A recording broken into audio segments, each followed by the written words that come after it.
એક બાજુ રાજ્યમાં અને દેશમાં આગની જીવલેણ ઘટનાઓ બની રહી છે, તેવામાં વડોદરા ફાયર વિભાગમાં મોટા કૌભાંડની આશંકા સેવાઈ રહી છે, જ્યાં તત્કાલીન ચીફ ફાયર ઓફિસર વિદેશમાં હોવા છતાં તેમની સહીથી 15 બિલ્ડિંગોને ફાયર એનઓસી આપવામાં આવી હોવાનો ખુલાસો થયો છે. પાર્થ બ્રહ્મભટ્ટ 20 માર્ચ 2024થી 6 એપ્રિલ 2024 સુધી વિદેશમાં એટલે કે ફિનલેન્ડમાં હતા. તેમ છતાં વડોદરામાં 15 બિલ્ડિંગોને ફાયર એનઓસી તેમની સહીથી આપવામાં આવી હતી અને હોટલ, ફ્લેટ, પાર્ટી પ્લોટને ફાયર એનઓસી તેમના મળતિયાએ તેમના નામે આપી હોવાનો ખુલાસો થયો છે. આરટીઆઈથી આ ખુલાસો થયો છે. એટલું જ નહીં, મહાનગરપાલિકાએ 81 મીટરના હાઇડ્રોલિક પ્લેટફોર્મની ખરીદી કરી હતી, જેમાં પણ આ વાહનના ડિસ્પેચ પહેલા જ ફિનલેન્ડ જવાનું હતું. જો કે વાહનનું લોકાર્પણ થયા બાદ પાર્થ બ્રહ્મભટ્ટ 20 માર્ચે ફિનલેન્ડ ગયા હતા.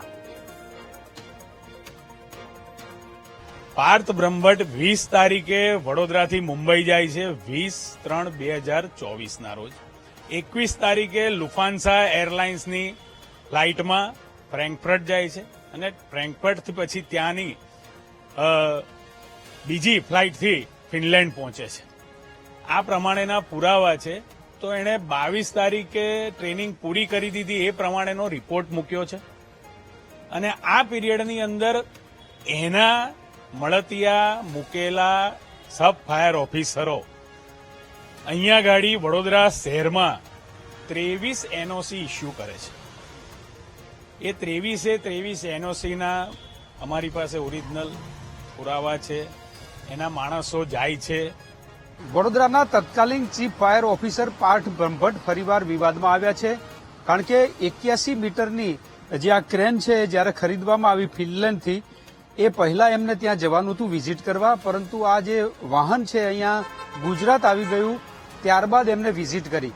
આ વિઝિટ કરી એ દરમિયાન 15થી વધારે જે બિલ્ડિંગો છે એમને ફાયરની એનઓસી આપવામાં આવી પાર્થ બ્રહ્મભટ્ટના સહીથી. એટલે પાર્થ બ્રહ્મભટ્ટ વિદેશ પ્રવાસે હતા, તેમ છતાં એમના નામથી અહીંયા એનઓસી જે આપવામાં આવી છે એને લઈને અત્યારે વિવાદ થયો છે, કારણ કે વિદેશમાં હતા અધિકારી, તેમ છતાં અહીંયા એમની સહીઓ કોણે કરી અથવા તો આ એનઓસી કેમ આપવામાં આવી એને લઈને મોટો વિવાદ ઉભો થયો છે. આરટીઆઈમાં તમામ ખુલાસા થયા છે. ત્યારે હવે જોવાનું એ રહ્યું કે મ્યુનિસિપલ કમિશનર અરુણ મહેશ બાબુ કયા પ્રકારની કાર્યવાહી કરે છે. કેમેરામેન કિશોર ક્ષીરસાગર સાથે માનુ ચાવડા, વીટીવી ન્યૂઝ, વડોદરા. તો એક બાજુ રાજ્યમાં અને દેશમાં આગની જીવલેણ ઘટનાઓ બની રહી છે, તેવામાં વડોદરા ફાયર વિભાગમાં મોટા કૌભાંડની આશંકા સેવાઈ રહી છે, જ્યાં તત્કાલીન ચીફ ફાયર ઓફિસર વિદેશમાં હોવા છતાં તેમની સહીથી 15 બિલ્ડિંગોને ફાયર એનઓસી આપવામાં આવી હોવાનો આરટીઆઈ થકી ખુલાસો થયો છે. પાર્થ બ્રહ્મભટ્ટ 20 માર્ચ 2024થી 6 એપ્રિલ સુધી એટલે કે 20 માર્ચ 2024થી 6 એપ્રિલ 2024 સુધી વિદેશમાં એટલે કે ફિનલેન્ડમાં હતા. તેમ છતાં વડોદરામાં 15 બિલ્ડિંગને ફાયર એનઓસી તેમની સહીથી આપવામાં આવી હતી. હોટલ, ફ્લેટ, પાર્ટી પ્લોટને ફાયર એનઓસી તેમના મળતિયાઓએ તેમના નામે આપી હોવાનો ખુલાસો થયો છે. આ સાથે જ મહાનગરપાલિકાએ 81 મીટરના હાઇડ્રોલિક પ્લેટફોર્મની ખરીદી કરી હતી, જેમાં આ વાહનના ડિસ્પેચ પહેલા જ ફિનલેન્ડ જવાનું હતું. જો કે વાહનનું લોકાર્પણ થયા બાદ પાર્થ બ્રહ્મભટ્ટ 20 માર્ચે ફિનલેન્ડ ગયા હતા. વડોદરા પૂર્વ વખતે નેતાઓના ફોન ઉપાડનાર અને દારૂ પીને ફાયરના કર્મચારીને માર મારવાના કેસમાં પાર્થ બ્રહ્મભટ્ટને સસ્પેન્ડ પણ કરવામાં આવ્યા હતા.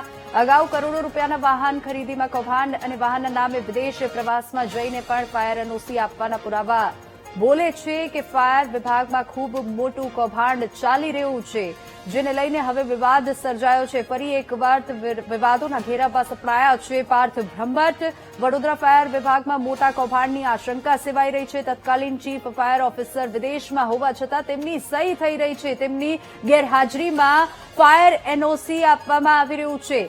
અધિકારી વિદેશમાં હતા તે સમયે તેમની સહીથી ફાયર એનઓસી આપવામાં આવ્યા અને તત્કાલીન incharge chief fire officer Parth Brahmbhatt ફરી વિવાદમાં સપડાયા છે. 20 માર્ચ 2024થી 6 એપ્રિલ 2024 સુધી ફિનલેન્ડમાં હતા અને આ જ્યારે વાહન અહીંયા આવ્યું એ પહેલા નિરીક્ષણ માટે તેઓને ફિનલેન્ડ જવાનું હતું, પરંતુ વાહન આવ્યા પછી તેઓ ફિનલેન્ડની વિઝિટ પર ગયા, જેને લઈને ત્યાંથી જ વિવાદ ઉભો થયો અને તેમની ગેરહાજરીમાં કેટલાક પાર્ટી પ્લોટ્સ અને બિલ્ડિંગોને ફાયર એનઓસી એનાયત કરવામાં આવ્યા છે.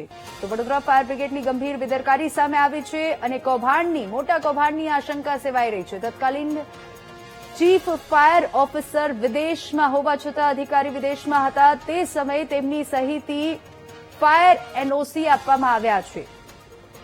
તો પાર્થ બ્રહ્મભટ્ટ જ્યારે વિદેશમાં હતા, વિદેશના પ્રવાસે હતા અને એ સમયે 15 બિલ્ડિંગોને ફાયર એનઓસી એનાયત કરવામાં આવ્યા છે, જેને લઈને હવે વિવાદ ઉભો થયો છે અને મોટા કૌભાંડની આશંકા સેવાઈ રહી છે.